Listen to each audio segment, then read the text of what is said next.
Welcome back. We are continuing with our brief tutorial on the new Brightspace environment. Let's go on to assignments. If you're looking for drop boxes, they're now called assignments. And let's go take a look. Even though it has a new word, it functions exactly the same as before. And you create used to be a new Dropbox folder, is now called a new submissions folder. And this little icon indicates that it is tied to a gradebook item.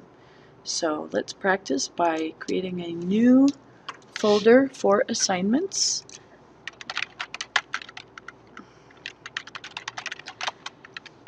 And if I want to use Turnitin to check for plagiarism, I'm going to check this box called Enable. It's called Originality Checking here. It's Turnitin. And I can choose whether I want this to be an individual submission or a group submission. Now I have to have already created my groups, and we'll have a video on creating groups in a later session. But if I've created groups, I can choose the group submission, and then I can select my group names or group categories. I may also have my assignments in a category called assignments, in which case I would select my category, and if I don't have a grade item, I can create a new grade item now, and by doing this it will go into the gradebook. So this would have a name called sample assignment, and I would say how many points it is. My option here for can exceed is maybe it's worth 10 points, but they did an outstanding job and I want to be able to give them 15 points.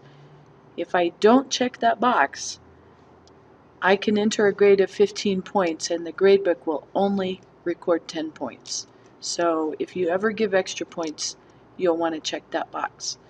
If this is an extra credit assignment outside of their regular homework, you want to click the bonus. Bonus means extra credit assignment, and there's no changes that you can make there.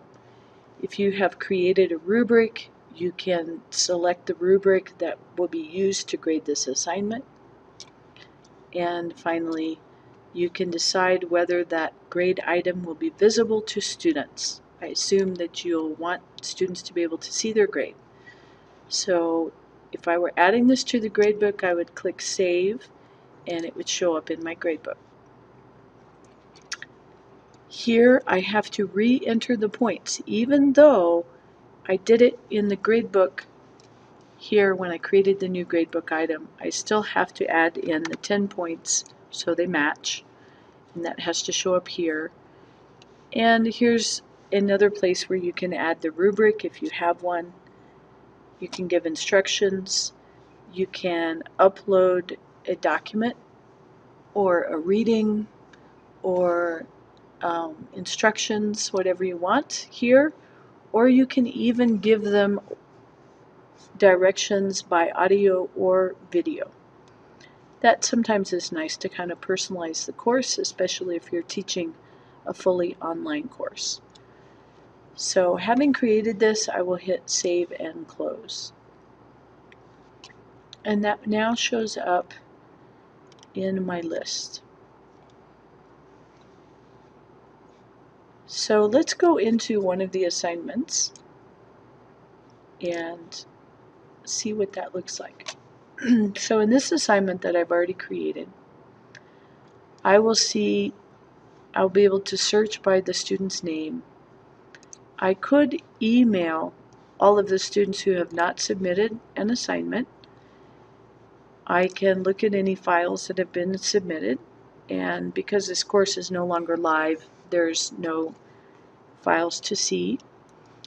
If I happen to be on my iPad and I'm ready to do some grading, I can download the assignment grader, so I can work from my iPad and grade the assignments. This makes it function better on your iPad, so I do recommend that you do that if you're trying to work from that kind of device. So again, the submissions folder and this where it calls assignments, that's your Dropbox. So it just changed names, but it all functions the way that it used to.